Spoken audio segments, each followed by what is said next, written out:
그러나 너는 배우고 확신한 일에 거하라. 너는 내가 누구에게서 배운 것을 알며 또 어려서부터 성경을 알았나니 성경은 능히 너로 하여금 그리스도 예수 안에 있는 믿음으로 말미암아 구원에 이르는 지혜가 있게 하느니라. 모든 성경은 하나님의 감동으로 된 것으로 교훈과 책망과 바르게 함과 의로 교육하기에 유익하니 이는 하나님의 사람으로 온전하게 하며 모든 선한 일을 행할 능력을 갖추게 하려 함이라. 오늘 3일 저녁 예배 말씀은 말씀대로 사는 생활 이렇게 정했어요. 성경 말씀은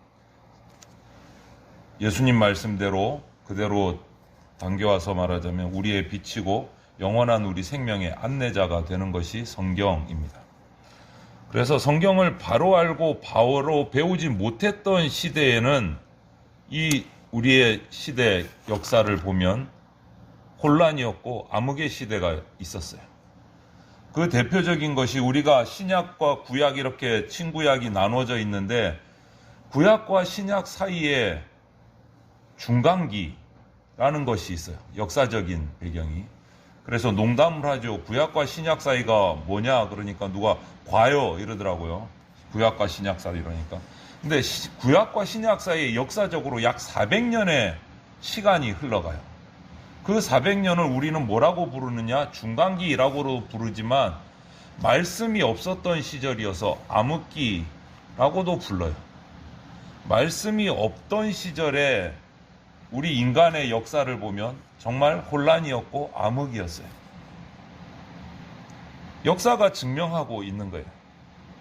그리고 역사로 돌아가서 종교개혁 시절의 그 이전 시대를 보면 평신도들은 성경을 가질 수도 없었고 읽을 수도 없었고 배울 수도 없었던 시절이었어요. 종교개혁 이전까지.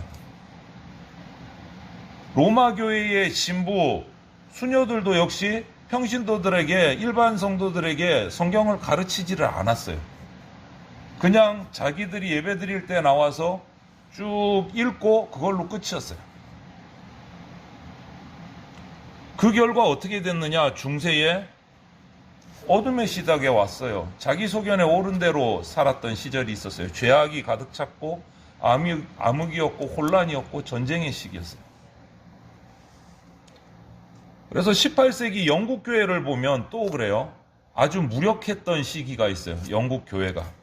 교회가 있음에도 불구하고 죄악이 가득하고 음란, 폭행, 살인이 각처에서 일어나고 그러다 보니까 국가는 기독교 국가고 국교가 기독교인데도 불구하고 기독교답지 못한 모습이 나라에 가득 찼어요. 그러니까 임금은 법률을 세웁니다. 어떤 법을? 엄벌주의를 택해요. 조그만한 죄를 범해도 극형에 처합니다. 그런데 죄악은 계속 늘어나요. 벌을 가지고 범죄를 막을 수 없다는 것이 역사에서 우리가 배울 수 있는 교훈이에요. 벌을 가지고.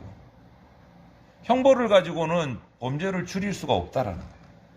범죄를 줄일 수 없다. 아무리 엄한 벌을 계속 주어도 계속 18세기 영국은 죄악이 흘러넘쳤어요. 이때 일어난 운동이 뭐냐? 요한 웨슬레 목사님의 부흥운동이었어요. 영국에. 웨슬레 목사님은 말씀, 설교로 영국을 재생시켰어요. 복음을 전하는 것으로 영국을 변화시켰어요. 말씀이 들어가고 말씀이 전달되고 말씀이 선포되니까 영국이 바뀌기 시작했어요. 그 엄벌주의, 벌금과 극형을 가지고 다스려도 안 되던 그 영국의 혼란했던 상황들이 복음이 선포되기 시작하니까 변화되기 시작했어요. 이거는 기독교의 역사가 아니고 그냥 일반 역사 속에서 일어났던 일들이에요. 일반 역사 속에서. 우리나라도 초창기에 똑같았어요. 평양의 대부흥운동이 일어나면서부터 우리나라가 변화되기 시작했어요. 깨이기 시작했어요. 오늘날도 마찬가지예요. 말씀의 역사가 필요합니다. 말씀을 통해서 새로운 각성운동이 일어나야 돼요. 영국의 18세기의 요한 웨슬러 목사님의 그 각성운동이나 우리 한국 초기 교회의 평양의 대부흥운동과 같은 말씀의 부흥운동이 다시 일어나야 될 때가 됐어요. 정말 시급해요. 말씀대로 사는 생활이 그냥 말로만, 구호로만, 외침으로만, 표어로만 끝나는 것이 아니고 실제로 실천되는 그러한 운동들이 우리나라에 일어나야 돼요. 교회에서부터, 그 교회에 속한 개인 성도 한 사람 한 사람으로부터 일어나야 될 때가 됐어요. 여러분, 코로나가 길어진다고 그러잖아요. 완전히 사라지지는 않을 것 같다라는 뉴스도 나오고, 이제 뭐 백신이나 치료제나 이런 약들을 가지고 우리가 독감하고 같이 살아가듯이 코로나도 그렇게 돼야 될 것 같다라고 지금 계속 뭐 뉴스들이 나오더라고요. 완전히는 없어지지 않고 그냥 극복하면서 같이 살아가는 거예요. 이제 유심히 보십시오. 코로나의 그 어려운 시기를 2년, 3년 거치고 나서 같이 살아갈 정도의 백신이나 뭐 치료자가 돼서 우리가 뭐 마스크를 벗을지는 모르겠지만 만약에 벗고 일상의 삶으로 돌아갔을 때 영향력을 끼치는 교회가 어떤 교회인가 보십시오. 유심히 보십시오, 여러분. 큰 교회가 살아남고 작은 교회는 다 죽었는지, 아니면 작은 교회가 살아남고 큰 교회가 다 죽었는지, 이도저도 아니면 어떤 교회가 살아남아서 하나님의 복음을 들고 선한 영향력을 끼치는지 한번 여러분 유심히 보십시오. 어떤 교회인지. 이 코로나가, 어떤 목사님들 그러시더라고요. 코로나를 통해서 교회를 한번 하나님이 정화시키는 것 같다. 교회답지 않은 교회들 정리하시고 한번 추스리시는 것 같다. 이렇게 말씀하시는 목사님들까지 있더라고요. 그런 모습이 아주 없는 게 아니에요. 정말로. 교회답지 못한 교회들이 사라져가고 있어요. 크고 작고의 문제가 아닌 거예요. 말씀을 붙들고 있는 교회, 예배가 살아있는 교회는 살아남아요. 살아남아요. 그래서 말씀대로 사는 생활이 구호로 끝나면 안 돼요. 우리 교회와 우리 교회 성도들은. 말씀대로 사는 생활이 필요해요. 그렇게 하려면 첫 번째는 당연히 말씀을 알아야 합니다. 말씀대로 살려면 말씀을 알아야죠. 신구약 성경의 이 말씀을 바로 알아야 말씀대로 생활할 수 있는 거죠. 알지 못하는데 믿을 수가 당연히 없죠. 믿을 수도 없는데 전할 수도 당연히 없죠. 시작은 말씀을 아는 것부터 시작해야 된다. 성경에 대한 바른 지식이 필요해요. 그 핵심을 잘 알고 그것이 우리 삶의 기초가 돼서 바탕으로 해서 성도들의 삶이 사라져야 된다라는 거예요. 그럼 말씀을 알려면 어떻게 합니까? 우리가 제일 먼저 해야 되는 게 뭐죠? 당연하죠. 읽어야죠. 말씀을 읽어야죠. 하나님의 말씀을 매일매일 일정한 양을 정해놓고 읽을 필요가 있어요. 그래서 뭐 계산해 놓은 분들은 예전에 이런 운동도 있었어요. 매삼주오 운동이라고 못 들어보셨죠? 한자로 괜히 어렵게 만들어 놓은 거예요. 하루에 3장, 주일은 5장, 매삼주오를 딱 읽으면 1년에 신구약 성경을 딱 일독을 할 수가 있어요. 계산을 해보니까 그래서 그렇게 운동을 벌인 적이 있어요. 그래서 월요일부터 토요일까지는 하루에 3장씩, 주일은 5장을 읽으면 1년에 일독을 할 수 있다. 이런 운동이, 캠페인이 벌어진 적이 있어요, 교회 내에. 성경 읽기를 이렇게 생활을 할 때 우리 삶이 바뀌어요, 여러분. 경험을 안 해봐서 우리가 안 읽는 거예요. 안 읽는 거예요. 그리스도의 향기가 나타날 수밖에 없어요. 매일 성경을 펼쳐서 읽기 시작하면. 우리 교회도 이제 조금 안정이 되고 훈련이 시작되고 예배가 안정이 되고 이제 코로나의 상황들이 뭐 같이 평안하게 이제 걱정 없이 지나갈 때가 되면 성경 읽기를 할 거예요. 읽기 반을 할 거예요. 제가 훈련받은 대로 하면, 좀 무리하게 하면 휴가를 내면 3박 4일이면 일독할 수 있어요. 휴가를 안 내고 평일날 하면 4주면 일독을 할 수 있어요. 모여서 같이 읽는 방법이 있어요.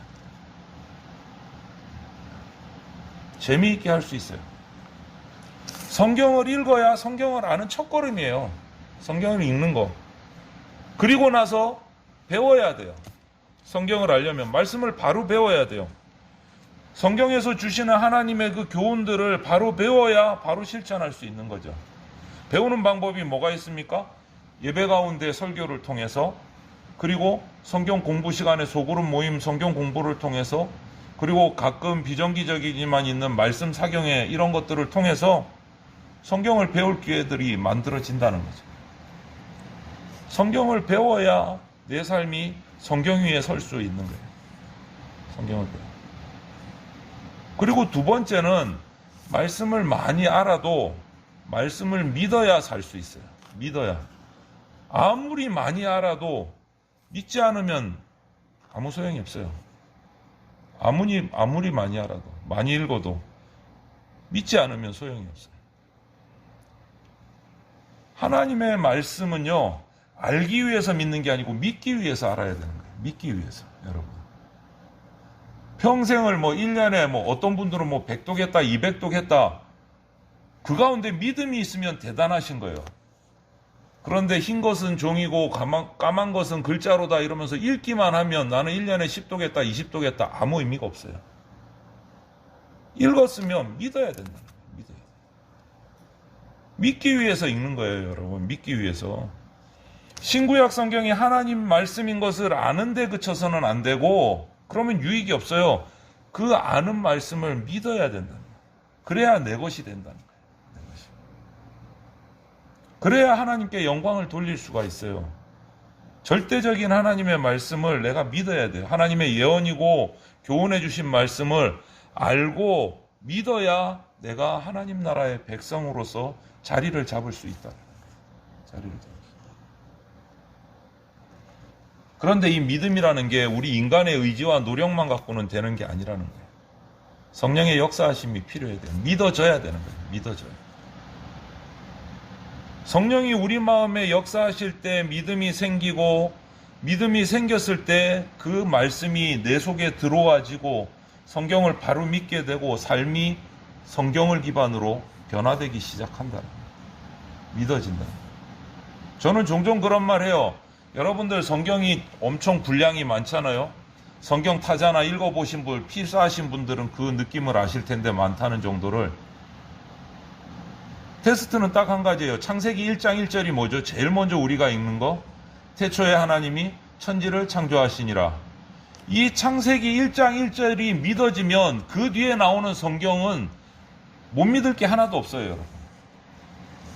태초에 하나님이 천지를 창조하셨다는 게 내가 믿어져요? 그거보다 더 엄청난 말씀은 뒤에 없어요. 그게 바탕이에요. 하나님이 살아계셔서 이 땅과 우주 만물을 창조하셨다, 태초에. 그게 믿어지면 다 믿어지는 거예요. 그게 믿어지면. 창세기 1장 1절이 믿어지면. 그것을 강구하셔야 돼요. 말씀을 아는 것으로 끝나지 않고 하나님, 제가 믿어져야 됩니다. 믿어지게 해주십시오. 그리고 읽을 때마다 그렇게 기도하면서 읽으십시오. 언젠가 수요일날 말씀드렸잖아요. 성경 기록을 사람이 쓴 게 아니라는 것은 얼마나 증거가 많은지 몰라요. 얼마나 증거가 많은지 몰라요. 이 쓰여진 기간이 엄청난데 그 40여 명의 기록자들이 서로 얼굴도 못 보고 태어나기도 전에 앞사람 모세는 썼고, 요한은 요한계시록 쓸 때는 모세는 벌써 이 세상 사람이 아닌데 그들의 쓴 내용이 어떻게 그렇게 일맥상통하게 줄거리가 쫙 이어질까요? 엄청난 기간을 벌리고 쓴 책인데 인간이 이렇게 쓸 수가 없는 거예요. 인간이 이렇게 쓸 수가 없는 거예요. 그렇게 말씀을 알고 말씀을 믿어야 내 삶이 바뀌기 시작해요. 그 다음 말씀이 믿어지면 우리에게 경험되어지는 게 체험이 생겨요. 말씀에 대한 체험이. 알고 믿고 체험이 와요. 그래서 기독교는 체험의 종교다, 이렇게 말씀하시는 분들도 계세요.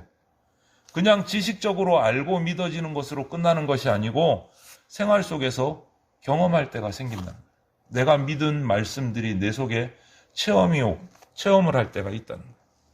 예수님의 구원의 역사가 내 속에 믿어지고 체험하고 감격이 될 때가 있어요. 그렇게 체험을 하게 되면, 경험을 하게 되면 확신이 생기고 힘이 생겨요. 성경을 내가 믿고 전하는 데 대한 힘이 생겨요. 그러면 내 삶은, 우리의 삶은 흔들리지 않아요. 말씀에서. 말씀을 기준으로 살아가는데 변함이 없어져요. 그게 신앙의 체험이에요. 그것이 우리 신앙, 기독교, 그리스도, 예수를 믿는 가장 기본 요소예요. 기본 요소예요. 체험의 단계까지 오면 우리 신앙생활이 확 바뀌어요. 확 바뀌어요. 확신이 생기기 때문에. 확신이 생기기 때문에. 우리는 이 신앙적인 말씀의 체험을 내가 하기 위해서 기도하고 준비해야 돼요. 하신 분들도 계시겠지만 체험을. 정말 사모해야 돼요. 날마다 말씀이 내 속에서 체험되는 역사를 기도하셔야 돼요. 기도하셔야 돼요. 그것은 나이와 신앙의 연수와는 전혀 상관없어요. 어린아이들도 경험을 해요. 어린아이들.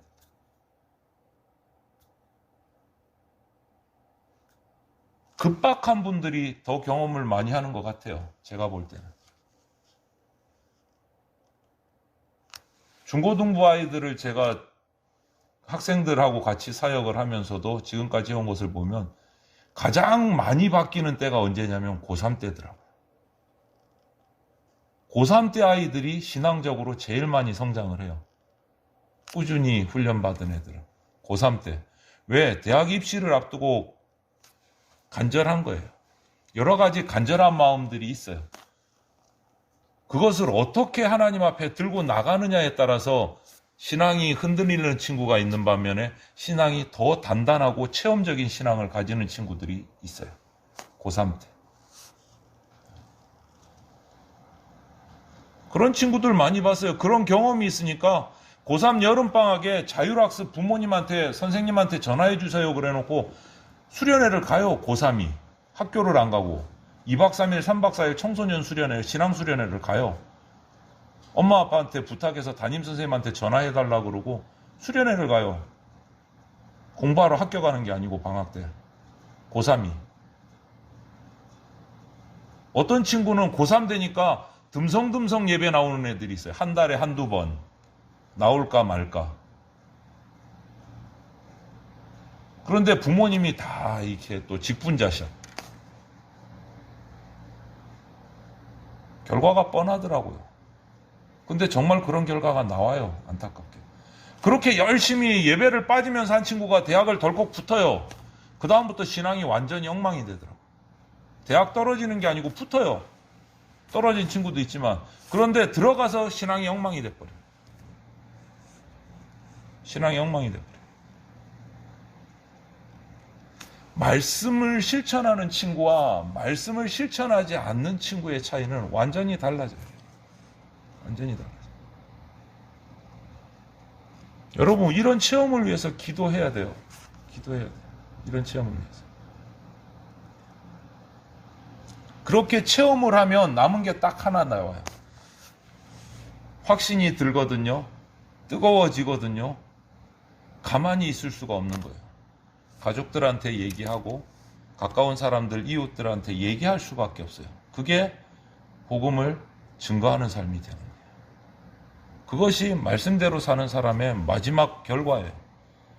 내가 말씀을 알고 말씀이 믿어지고 그 믿어진 말씀이 내 삶 속에서 체험되기 시작하면 가만히 있을 수가 없어요. 자꾸 자랑하고 싶거든요.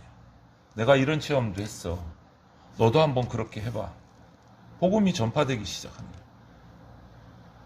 여러분, 마태복음 28장 20절에 마지막이에요. 마태복음의 가장 마지막인데 하나님의 지상명령이 나와요. 땅끝까지 가서 제사 삼아라. 내가 너희에게 분부한 것을 가르쳐 지키게 하라. 말씀 전파가 하나님의 마지막 승천하시면서 예수님이 우리에게 남기신 마지막 명령이 뭐냐? 복음 전파예요. 말씀을 전하라는 거예요. 말씀을 전하라. 마지막 승천하시기 직전에 제자들에게 하신 마지막 명령이 우리가 알고 믿고 체험한 그 말씀을 이제는 전하라는 거예요. 너희가 체험한 것들 그 말씀을 전하라는 거예요. 여러분, 우리가 전하지 않는데 어떻게 들어요? 듣지 않는데 어떻게 믿는 사람이 생겨요? 그럴 수가 없는 거예요. 그래서 전파하기 위한, 복음을 전하기 위한 헌신이 우리 가운데 있어야 돼요. 그것이 하나님께 영광 돌리는 우리의 역사예요. 매일 매 시간 여러분 기도하십시오. 믿지 않는 가족이 있든지, 아니면 나와 함께 일하는 직장 동료가 있든지, 아니면 아파트나 동네에 이웃들이 있든지, 그들을 위해서 기도하십시오. 하나님 기회를 주십시오. 저들과 말을 트고 내가 경험한 하나님의 그 역사를 나눌 기회를 달라고 기도하십시오. 반드시 기회가 옵니다. 그러면 반드시 기회가 옵니다. 어떨 때는 조롱당할 수도 있어요. 에이, 그런 말 하지 마라, 이럴 수도 있어요. 하지만 그럼에도 불구하고 예수님이 전하셨듯이 우리도 전해야 돼요. 씨를 뿌리는 거는 우리가 할 일이에요. 그 다음 그 씨가 심겨져서 성장해서 열매 맺는 것은 성령님이 하실 일이에요. 열매 맺지 못했다고 아쉬워할 필요 없어요. 우리는 씨를 뿌리고, 하나님 오늘 씨를 뿌렸습니다. 성령님께서 역사해 주십시오. 기도하는 것이 우리가 할 일이에요. 그런데 열매가 있어요, 여러분. 내가 뿌린 씨앗이 다른 사람이 열매를 맛볼 때도 있고, 다른 사람이 뿌려놓은 씨앗을 내가 열매로 거둘 때가 있어요. 거둘 때가 있어요. 이런 아름다운 열매를 맺기 위해서 우리는 전해야 되는 거예요. 전해야 돼요. 그것이 말씀대로 사는 삶이라는 거예요. 말씀대로 사는 생활이라는 건 하나님 손에, 하나님 말씀에 붙들려서 사는 생활이에요, 여러분. 말씀을 알고, 말씀을 믿고, 말씀을 체험하고, 말씀을 전하는 삶이에요. 고통도 있고, 어려움도 있고, 부딪힘도 있어요. 원활하지 않습니다. 하지만 예수님이 그럼에도 말씀을 전하셨듯이 예수님의 제자된 저와 여러분도 똑같이 그 길을 가야 되는 거예요. 그것이 말씀에 순종하는 삶입니다. 매일 생활이 말씀을 바탕으로 이루어질 수 있도록 하나하나 큰 거 생각하실 필요 없이 하나하나 한 가지 한 가지 내가 할 수 있는 것부터 하시기를 도전을 합니다, 여러분. 매일 성경을 읽지 않았다면 매일 성경을 읽는 것부터, 타자를 치든 필사를 하든 소리를 내어서 읽든 성경을 대하는 것, 매일 다만 시간을 정해서 그 시간은 꼭 지키기 위해서 하는 것부터 시작을 하셔야 돼요. 그리고 그것이 쌓여지면 나에게 믿음이 주어져요. 하나님의 말씀은요, 우리의 광야 생활을 인도하는, 이스라엘을 인도했던 불기둥이고 구름기둥과 같은 거예요, 여러분. 불기둥이고 구름기둥 같은 거예요. 말씀을 날마다 접하다 보면 내 생활 속에서 말씀이 주는 지혜를 체험할 수밖에 없어요. 체험하게 돼요. 그때가 곧 옵니다, 여러분. 그래서 우리를 안전한 곳으로 지혜롭게 인도할 수 있는 말씀이 내 가운데 샘솟게 되는 거예요, 여러분. 그 능력을 체험하면 그 다음부터는 흥미진진한 거예요. 말씀을 읽을 때마다. 그래서 매일매일 새벽 예배 때 큐티 말씀을 가지고 전하고, 또 제가 홈페이지에 그 설교를 올리는 이유도 매일매일 좀 보시라고, 매일매일 좀 말씀을 읽으시라고 간절한 마음으로 올리는 거예요. 간절한 마음으로. 매일 말씀을 접하는 게 중요하기 때문에. 매일 말씀을 접하는 게. 그래서 우리 성도들이 말씀 속에서 말씀으로 살아가는, 그래서 말씀으로 체험되는 삶이 얼마나 멋지고 흥미진진하고 기대가 되고 정말 아름다운 삶인가를 경험할 수 있기를 바라는 거예요. 말씀이 없던 시절은 서두에 말씀드렸듯이 어둠입니다. 암흑입니다. 그것이 개인이든 가정이든 나라든 어떻게 되든 말씀이 빠지면 그 가운데 어려움이 와요, 여러분. 말씀이 들어가 있으면 어려움이 와도 극복할 힘이 생겨요. 지혜가 생겨요. 어려움 속에서도 즐거워할 수 있는 힘이 생겨요. 그래서 말씀 속에서 말씀으로 살아가는 그러한 복된 백성으로 하늘의 즐거움, 하늘의 평안함을 경험하고 체험하고 그렇게 살아가는 복된 주의 백성들이 되기를 주님의 이름으로 축원을 드립니다.